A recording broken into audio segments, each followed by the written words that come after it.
Good morning, everybody. It's great to see you this morning. Thanks for being here for this time of Bible study. In this Sunday morning class, we're studying in the Gospel of Luke, and we're ready to start chapter 5. Luke chapter 5 is where we continue our study this morning. I want to thank James for filling in for me last week while I was gone, and he tells me we're ready to start chapter 5, Luke chapter 5. Let's read the first few verses here. Luke 5, verse 1. And it came to pass that as the people pressed upon him to hear the word of God, he stood by the lake Gennesaret and saw two ships standing by the lake, but the fishermen were gone out of them and were washing their nets. And he entered into one of the ships, which was Simon's, and prayed him that he would thrust out a little from the land. And he sat down and taught the people out of the ship. Now when he had left speaking, he said to Simon, "Launch out into the deep and let down your nets for a draught." And Simon answering said unto him, "Master, we have toiled all the night and have taken nothing. Nevertheless, at thy word I will let down the net." And when he had this done, they enclosed a great multitude of fishes, and their net brake. And they beckoned unto their partners which were in the other ship, that they should come and help them. And they came and filled both the ships, so that they began to sink. When Simon Peter saw it, he fell down at Jesus' knees, saying, "Depart from me, for I am a sinful man, O Lord." For he was astonished, and all that were with him, at the draught of the fishes which they had taken. And so was also James and John, the sons of Zebedee, which were partners with Simon. And Jesus said unto Simon, "Fear not, from henceforth thou shalt catch men." And when they had brought their ships to land, they forsook all and followed him. All right, I think that's a really familiar text. Probably you've heard a good number of sermons through the years preached on this text. It's all very straightforward, of course. Interesting that how Jesus, so there's a lot of people, and he wants to be able to speak to them all, obviously in a time way before electronic public address systems and so forth. So you can almost picture this in mind. So if there's a bank here or a hillside tapering down to the water, and if Jesus gets in this ship and gets just some distance offshore, it's almost like a natural amphitheater effect. And so Jesus took advantage of that to be able to speak to what undoubtedly was a large crowd of people there by the lake. So the ship that he got into belonged to Simon. And Simon and his partners, James and John, had been fishing. There were two boats there. He got into Simon's, but when he got into the boat, the boats were on the bank. They were not in the boats. They were not currently fishing. In fact, they were cleaning up. They were tending to their nets. For fishermen, like, when we think of fishing, we think of hook and line. But that's not, of course, what they were doing. They were using cast nets and drag nets, and I don't know this particular kind of net that they might have been using. But the nets would have been completely essential to their livelihood. They were fishermen. They made their livelihood by fishing. These nets that they used to catch fish were absolutely critical to the success of their business. So when you come in, and after you've been fishing, you don't just throw them in a wad because they're dirty and they will rot and mold.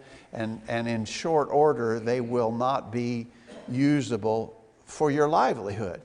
And so a fisherman, when he comes in after fishing, he's got to go through and meticulously wash and clean those nets and fold them properly, or else they will quickly ruin. And you got to imagine that they were probably something that you don't buy at the corner dime store. These were probably expensive in that time, because they almost certainly would have been made by hand and hand tied, and a lot went into preparing a useful net. So he took care of it, and so they were washing their nets. So Jesus has finished speaking now, and he tells Simon, he says, "Go out farther, go out into the deep water and cast your nets." And he says, "for a draught." I didn't look to see what's another word. What does the newer version says instead of a draught, Monty? For just a catch. But a draught is more. A catch might be one or two, but a draught is a big catch. So I think that it is a catch, but it suggests the idea of a big volume of fish. Let down your nets for a big catch of fish. Verse 5 is the verse that I've heard used in sermons, and I'm sure I've used it myself before. Master, we have toiled all the night and have taken nothing. Nevertheless, at thy word, I will let down the net. So, several things there that have served as the points of sermons, and they are really worthy points. First of all, this is going to be inconvenient. Man, we've already got these nets almost clean. We've almost got the cleanup work done. And if we go out there and let down the nets again, we're going to start all over. So there's an inconvenience factor to what the Lord is asking him to do. There is also the apparent impracticability of what he's... Man, we're fishermen. We have fished all night, and we haven't caught anything. They're not out there. Common sense says don't waste your time, because we have been fishing all night and we haven't caught anything. So inconvenience. Doesn't make sense to me to go back out when we've already been trying and haven't caught anything. By the way, they had been fishing in probably what was the more favorable time during the night. Now it's daytime. The fish probably are, if they weren't there during the night, they're almost certainly not going to be there during the day. It just doesn't make sense to me to go back out there and try again. Nevertheless, at thy word, I will let down the net. And so the point that's always made here is some of the things that God asks us to do, first of all, might inconvenience us to a degree. Secondly, might not make full sense to us. But if the Lord says do it, we do it because he said to do it. Right? I think a great application of this is baptism. Now there's a certain degree of inconvenience to being baptized. It's not horrible. It's not unbearable, but there's a degree of inconvenience to that. A lot of people say it doesn't make sense to me. I just don't understand what being baptized in water, getting my physical body wet. It doesn't make sense to me how that could have anything to do with saving my soul. I'm not going to do it. It's inconvenient. It doesn't make sense to me. I'm not doing it. No, the right response is, nevertheless, at thy word, I will. Now, having said that, I think there is great sense to baptism. I object to the argument that baptism doesn't make any sense. I think the Bible fully explains it, shows the similarities of it to the death, burial, and resurrection of Jesus in Romans chapter 6, for instance.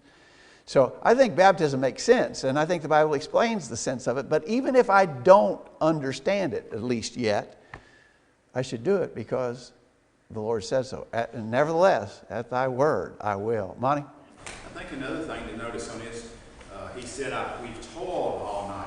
So what he's saying is, look, we've done work hard all night long. I'm tired. I know a guy that put out nets at night, and there was a lot of work to it. And he said, we're already worked all night. We're tired. Realistically, I don't feel like it, Ryan. I'm not really up to it, but because you said so, I will. So, I mean, there's a lot of things going on there. And I think sometimes in our work for the Lord, sometimes we just give out, we're tired, and we just don't really feel like it. But nevertheless, we're going to continue on with what he's told us to do. Exactly right. Exactly right. Tom?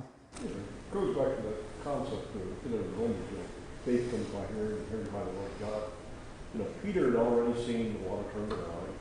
He'd seen a number of other miracles that Jesus had performed in different, various cities of Galilee and things. And so when Jesus makes that request of him, it's sort of an act of faith on Peter's part. He believed what the Lord told him to do, and he did it just because he said to do it. A lot of times when we think about baptism, a lot of people don't look at baptism as faith. But baptism is faith. God said to do it. We don't understand why. Abraham, we had a lesson on Abraham here a while back, and, his faith, when he left, Ur Chaldees and went up to Hebron and then, in Galilee, God told him to do it. He didn't understand why God told him to do it. God told him to do it, and it was counted into righteousness. If he hadn't gone, it wouldn't show his faith. And a lot of times, the world does that. They take and turn baptism around. They say it's, a confirmation of faith. No, it's actually an act of faith to go through and do it. Okay. exactly right.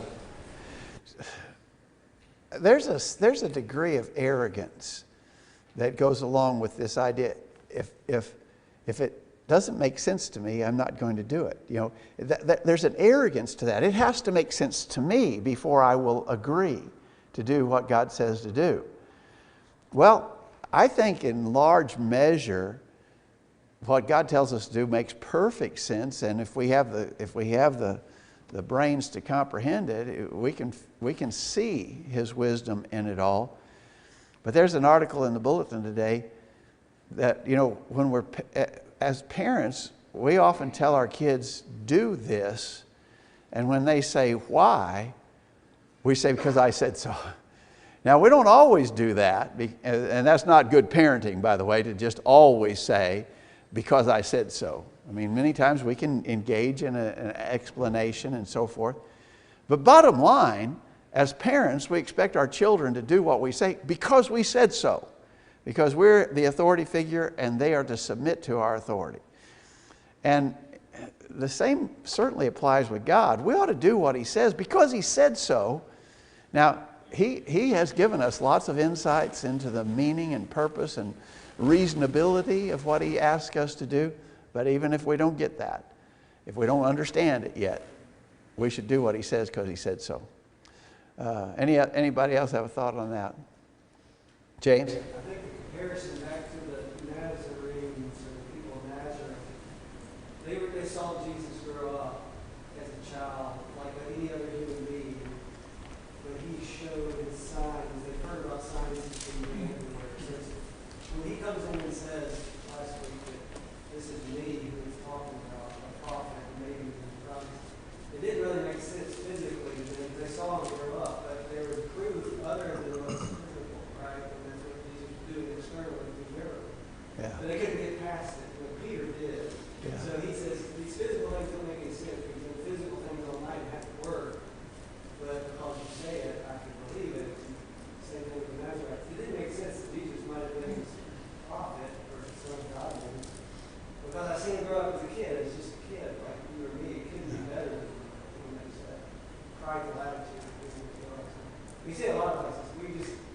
God gives us proof. It might not be, there might be some contradictions maybe in the physical way that might not make sense all the time. But God always provides enough proof for us. Yeah, and that's what this was. And of course we see this repeated over and over again. So why did Jesus do these marvelous things? For proof. And that's exactly what this produced in Peter. Now, remember, this was not Peter's first interactions with Jesus. He had been around Jesus before. He'd seen some of this before. But this was overwhelming to him. So their nets, now remember, they'd fished all night, hadn't caught any. Now their nets are breaking. The net is breaking because there's so many fish in. They beckon their partners, and they fill up both boats to the point of sinking. That's a lot of fish. I'm telling you, that's a lot of fish. And Peter's reaction there in verse 8, depart from me. He fell down at Jesus' knees saying, depart from me, for I am a sinful man, O Lord. So again, this wasn't the first time Peter had been around Jesus or known of even the miracles that He performed, but this was very compelling to him. And it may relate to the fact that he was a fisherman and he had seen fishing. He had done fishing. He had a lot of experience in these matters. This is out of the norm. This is completely off the chart. What we're seeing here is it just doesn't happen. And so it compels him to make this confession. Depart from me, for I am a sinful man, O Lord. For he was astonished, and all that were with him, at the draught of fishes which they had taken. And it mentions James and John, the sons of Zebedee, which were partners with him, of course, who also become apostles. And Jesus said, fear not, from henceforth thou shalt catch men, fishers of men. We talk about that. Now, I've always thought, and it may be straining at a point a little bit, but in verse 11, when they had brought their ships to land, they forsook all and followed him. Now, again, I may be straining at a point, and I may be reading something in there that you couldn't prove. But here's my thinking on this. They have just achieved an economic windfall. Their boats are so full, they're trying to sink. They got this many fish. Wait a minute. Fish are money, right? That's what we do. That's our business. We are fishermen. Peter and James and John. We are fishermen, and we have just achieved business success that is unheard of. We're going to follow you, Jesus, and we're pretty impressed with what happened here. But it's going to take us 2 or 3 days to deal with this big catch of fishes that we've just made. And we got to realize our profits here. And when we have, then we'll follow you. It seems to me that the way that it's worded here is that they didn't tend to the catch. They didn't tend to their boats. They didn't re-clean their nets. Now the nets are really needing work because some of them have broken under the load. They're obviously dirty with the slime off the fishes. And again, I may be reading more into that than you could justifiably say. But I think just the bluntness of that statement, verse 11, when they had brought their ships to land, they forsook all and followed him. I think that I'm trying to take that in its most literal meaning, that they forsook it, the potential profit that they had at hand. Now, over in Mark chapter 1, Mark gives a little bit different expression there, and you have to take it into account. In Mark 1, verse 19, Jesus is calling the apostles. It says in Mark 1, verse 16, as he walked by the Sea of Galilee, he saw Simon and Andrew, his brother, casting a net into the sea, for they were fishers. Jesus said unto them, Come ye after me, and I will make you become fishers of men. And straightway they forsook their nets and followed him. That sounds like the same sort of thing. When he had gone a little further, he saw James the son of Zebedee and John his brother, who also were in the ship mending their nets. And straightway he called them. Notice, here's the thing. And they left their father Zebedee in the ship with the hired servants and went after him. So some people will quibble. The point I'm trying to make here in Luke chapter 5 is that they walked away from a windfall profit. Some would argue, well, they left their father and the servants, the hired servants, there to take care of that. And that might be true. That might be true. But I still think there's a worthy point here in that they forsook their business. They forsook their income-making opportunities. If not at that immediate moment, in the future, for the future, they forsook all and followed him. Thoughts or comments here? James? It seems pretty immediate that even if they took nets in and they let the other companions start doing their things with it, they didn't accept the business Is over. The father and the other people involved. They might have taken the windfall. These apostles, these people who were from apostles, diddly, they gave it up. Yeah. Everywhere it says immediately left, or even left his father, or in business, it sounds like it might have been an hour after they got back in and pulled everything back in, but they left it, whatever profit was in, I think they did. Because they, later on, Peter said, we've forsaken everything we thought. We've given all of that. That word forsook, they forsook all, implies that they gave up a lot. I think you're exactly right. Probably caught more fish than sailing. That'd be nice to try, but I'm sure they'd like to try. Josh? I think we could parallel this with today, though, that, these guys, Jesus told them to come and follow him, and they did. They, like you said, they left the economic gain. I think we parallel this with today. Hebrews 10:24 says not forsake the assembly. If work calls for us to be at work during the time that we're commanded to be at worship first day of the week, we should forsake that economic gain from work and make sure that we are following Jesus like he told us to. I think it's a fair point. Tom? There's another part. Modern day fishing, you look at, especially commercial fishing, which is where you hear, the word travels about a large catch. Here, evidently, all the fishermen have been out and not had anything. The market's there. By the time they get these on the boat, again, word don't get spread to to the end on, what happened. It was So very often with these miracles, they were performed in such a fashion to show widely the power of Jesus.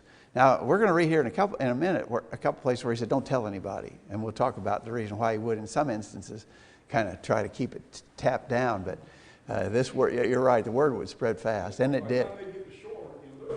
The crowd had already been there where he's preaching to. And so, they go out. We don't know the time frame from when he stopped preaching, went out to the deep water. I mean, Sea Galilee's not that huge to, to do it. People actually see where people follow Jesus around the coast to get where he was at on several different occasions.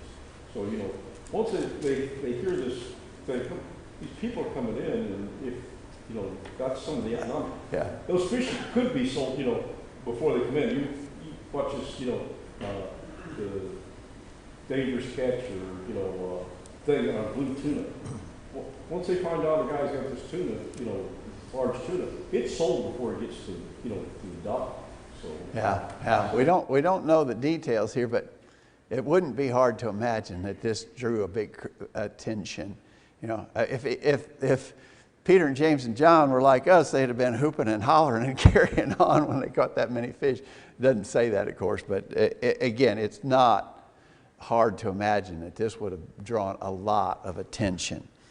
And again, I just want to emphasize again that, so I got a little bit of a question for you here.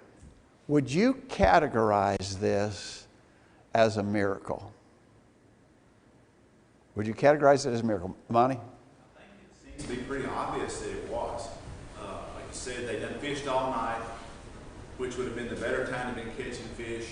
Apparently the schools of fish wasn't in that area at this time. They already had that part figured out. And so for Jesus to say, well, put your nets out right now and catch fish, like I said, it didn't make sense. They was already tired. They did nothing about this. Wasn't the normal way of doing things. But now all of a sudden they've got 2 huge boatloads of fish, apparently in a very short order of time, which wouldn't have been normal either. It almost certainly, I would think, has to be a miracle. Yeah. I think this is typically categorized as a miracle. I'm gonna actually take a little bit the opposite side of that. There's nothing. I mean, you throw a net in the water and you pull up fish. People do that every day all over the world. That in itself is a fully natural event. Now, how do we define a miracle? We define a miracle as a supernatural event. In other words, the laws of nature are suspended and something above and beyond what is natural occurs. What is natural by natural physical law. If the fish had just fallen out of the sky right into their boat and filled it up, that would have been a miracle. But I'm going to argue that this is not necessarily, it very often is categorized among the miracles of Jesus. But I'm sort of taking the point of view that this is not so much supernatural, it's a natural occurring phenomenon. It's just that it was so contrary to what they had experienced before. Even last night, they hadn't caught any fish all night long. Now they catch all these. So the fact that Jesus could would you just say it's providence? Could you say it's providence? God caused a big school of fish to swim by just as those nets were grabbed. I don't know. But I personally, I'm a little hesitant to identify this one as a miracle, though I know it very often is. James? I think you could possibly say, well, there's 2 things. One, that Jesus could have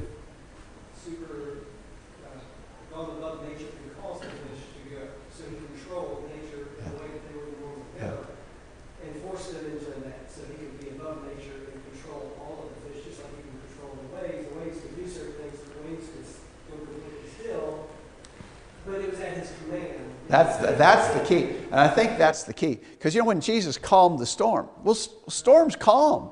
In a natural way, storms calm themselves over time, but that you could command it to be so shows his power. Again, if a miracle is supernatural, this is showing his power to command nature rather than to act above nature. So it has an effect. That Right. Peter, when he saw what happened, he fell down and recognized this is he's in the presence of God, pretty much, because he said, I'm a sinful man. You know, I don't need to be around you because I'm going to be in danger to be destroyed. Because I'm sinful, and obviously, some more supernatural. I think the way you put that, James, might be exactly the answer to our dilemma here. Some miracles were supernatural. In other words, that natural law was suspended and something that would never happen by nature happened. At other times, Jesus showed his power, divine power, by commanding nature and nature responding to him. And so I would probably put this episode in that category, but either way, it shows Peter was certainly impressed that who Jesus was and what he had done. Josh? I think that Jesus' trade was a carpenter. You know, these other guys, their trade was fishermen. Yeah. You know, we fish enough because we have leisure time. We fish enough that we can figure out where the catfish are the time we need to, or I can go out west and catch a trout anytime I want to because I've got the leisure time to do it. Back then, wouldn't have been common for Jesus to say, hey boys, if y'all drop in that hole right over there, I filled up 2 nets out of that hole the other day. If y'all drop in that hole right over there. He wasn't going on experience. He was not an experienced, more than likely, he was not an experienced fisherman. These guys were professionals. But Jesus told them, hey, you let that up here. Yeah. We'll fill your nets up. I think you're right. All right. As we said, it clearly demonstrated his deity, and Peter's confession there certainly shows that. So how you want to categorize this as a supernatural miracle or an act of commanding nature and it obeys him? Either way you go, it shows his deity. Tom? Also, go through these nets. These nets are designed for a particular purpose. Like sort of like an engineer, he goes out to build a bridge. He's got to calculate that bridge, how much load that bridge can have, how much weight it can take, how much wind force can go against it before it's going to fail. And it's designed not to do that. These nets were designed to catch a certain load of fish. This is way beyond what they're doing. Even to the point where the one net caught enough to fill 2 boats, which was sort of unusual because usually that one net will barely fill, at its capacity, barely fill one boat. Yeah. So there's things there that when they this is completely out of the normal. Completely out of the normal. Yeah, and they would not expect it. Even under ideal fishing circumstances, they would not expect what happened, and it certainly convinced Simon of Jesus' deity. All right, let's read on a little bit further here at verse 12, chapter 5, verse 12. And it came to pass when he was in a certain city, behold, a man full of leprosy, who seeing Jesus fell at his face and besought him, saying, Lord, if thou wilt, thou canst make me clean. And he put forth his hand and touched him, saying, I will, be thou clean. And immediately the leprosy departed from him. And he charged him to tell no man, but go, show thyself to the priest, and offer for thy cleansing according to as Moses commanded, for a testimony unto them. But so much the more went there a fame abroad of him, and great multitudes came together to hear and to be healed by him of their infirmities. And he withdrew himself into the wilderness and prayed. Okay, so here's another miracle of Jesus. Notice the attention being paid by Luke the historian here on the proofs of Jesus' identity as the Son of God. So we just had the fish episode. Now we've got him cleansing a leper, which was overwhelmingly powerful because leprosy was and principally is even to this day an incurable disease. Now leprosy in our day is being sometimes treated with antibiotics, and there's some new medical treatments but they're not 100% successful even in our day. And of course, you got to remember that antibiotics are just a few decades old, and so anything they're able to do today is a relatively new thing, which was not possible back in that time. The key here is that when Jesus touched him, immediately the leprosy departed from him. Even if you were to take some of the new medical treatments that they're applying for leprosy, it wouldn't be an immediate cure, and not even. And my understanding is that they're not tremendously successful in treating leprosy, even with the best medicines they've got today. This was clearly a miracle because Jesus touched him and he was immediately clean. And notice also that this miracle of healing was third person verifiable. Go show thyself to the priest and offer for thy cleansing according as Moses commanded. So it wasn't that this guy says, I think I'm better. I think I'm cured. Jesus, I think you're cured too. No, he says, go show yourself to the priest. And if you remember in the book of Leviticus, there was detailed instructions about how the priest was supposed to examine a leper to see if it was leprosy, if the leprosy was spreading, if the leprosy, whatever. In fact, when we have our daily Bible readings, that gets pretty tedious in the book of Leviticus when it goes through all those readings about, well, if it's sore has a hair in it, or if it's white in the center. And I mean, it gets pretty tedious, all the tests for leprosy that were given. This was so this guy was a leper. He would have been a known leper because remember, lepers were excluded from society. They couldn't be around others because it was communicable and just a devastating disease. And if you ever look up some of the pictures of people who suffered from leprosy, I mean, it gets so bad, the body's just eaten away. Fingers and toes fall off. And I mean, it's a horrible disease. And so they were instructed, and they were also instructed under the law of Moses to exclude the leper. The leper couldn't be in contact with the general society. So Jesus did a tremendous thing here in healing this man of his leprosy, and it happened immediately. It was third party verifiable. Now, Jesus said, "Don't tell anybody about this." He said, "Tell no man." That guy's not going to keep it quiet. This is not the only time he said something like that, but the fame of him spread abroad. I mean, he healed a leper. I mean, that's unheard of. Leprosy healed. That doesn't happen.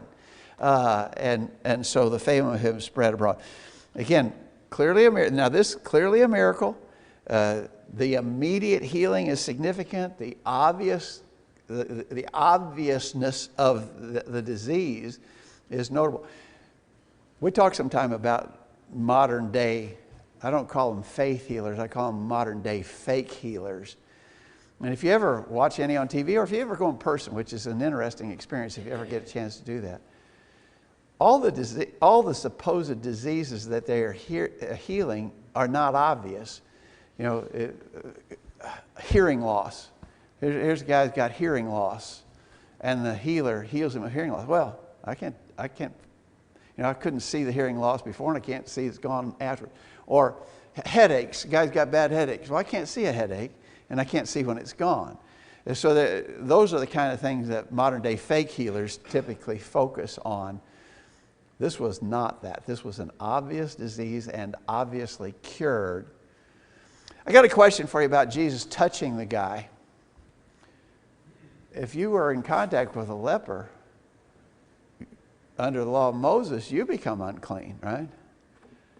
And it doesn't say anything about Jesus here acknowledging uncleanness or going through any acts of purification. What do you think about that? Was Jesus in violation of the law here, Monty? It wasn't necessarily a violation of the law to touch a leper, but if you had come in contact with him, you had to go through a ritual cleansing process. If you didn't do that, you were to be excluded from the community yourself. So Jesus obviously had to go through these cleansing processes in order not to be in violation of the law. Otherwise, he couldn't have been our sinless Savior. Greg, I got one comment there. Okay. And I don't know if this is it or not, but we were not told everything about what exactly he did specifically during the day, but when he touched the man was clean. So there is no reason for Jesus to have been unclean because he is the one who cleansed him completely of the problem. So when he touched him, he was clean. He would not have been in contact with a leper because he was I think those are the two potential explanations, and either one of them work.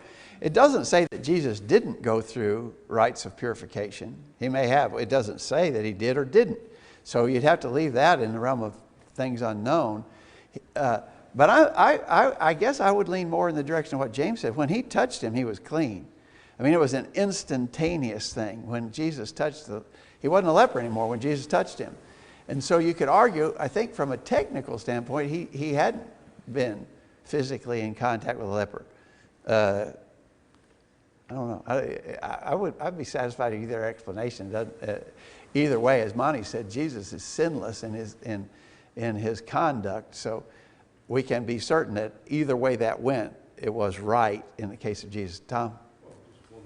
Reading there sort of indicates that he touched him and then commanded him to be clean, there.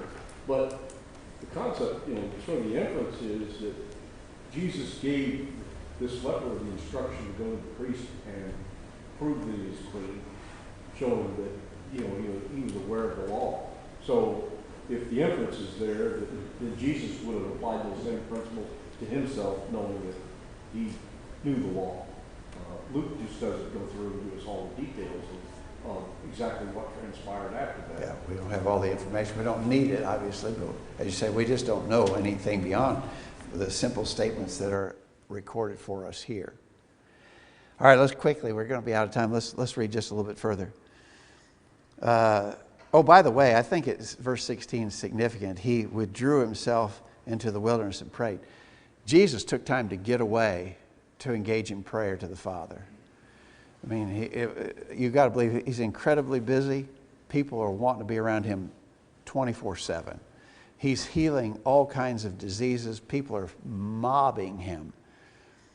He sees the need to get away, to withdraw, to be alone, to pray to God. So your life ever get real busy and you get so busy you forget to pray? That happens, doesn't it? We got to make time to pray. Jesus made time to pray even when he was incredibly busy. We need to. There's a powerful lesson there just in verse 16. Verse 17, it came to pass on a certain day as he was teaching that there were Pharisees and doctors of the law sitting by, which were come out of every town of Galilee and Judea and Jerusalem, and the power of the Lord was present to heal them. Behold, men brought in a bed a man that was taken with a palsy, and they sought means to bring him in and to lay him before him. And when they could not find by what way they might bring him in because of the multitude, they went upon the housetop and let him down through the tiling with his couch into the midst before Jesus. And when Jesus saw their faith, he said to him, Man, thy sins are forgiven thee. And the scribes and the Pharisees began to reason, saying, Who is this which speaketh blasphemies? Who can forgive sins but God alone? But when Jesus perceived their thoughts, he answering said to them, What reason ye in your hearts? Whether it be easier to say, Thy sins be forgiven thee, or to say, Rise up and walk. But that ye may know that the Son of Man hath power upon the earth to forgive sins, he said to the sick of the palsy, I say to thee, Arise, take up thy couch, and go to thy house. And immediately he rose up before them, and took up that whereon he lay, and departed to his own house, glorifying God. And they were all amazed, and they glorified God, and were filled with fear, saying, We have seen strange things today. Okay, so again, huge crowds of people are coming to be healed, and Jesus was healing them. The Pharisees and doctors of the law setting up, taking notice of all this that has happened.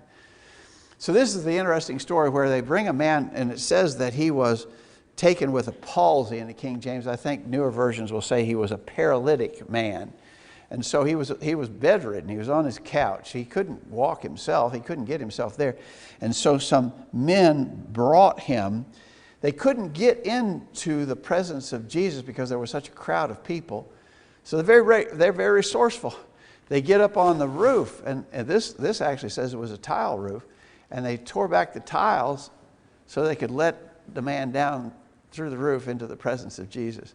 I've joked before that I wonder what the guy whose house that was, I wonder how much he preached. This is pretty significant. They've made a pretty significant hole in his roof. This hole in my roof is going to have to get fixed. There's no emphasis on that. But Jesus, notice it says in verse 20, he saw their faith. Whose faith? Well, the men who went to that trouble to take the tiles off and to let him down. He saw their faith. It doesn't say he saw the faith of the man who needed healing. You know, a lot of times these fake healers today, if they ever fail in a healing, they say, well, it's because you didn't have faith.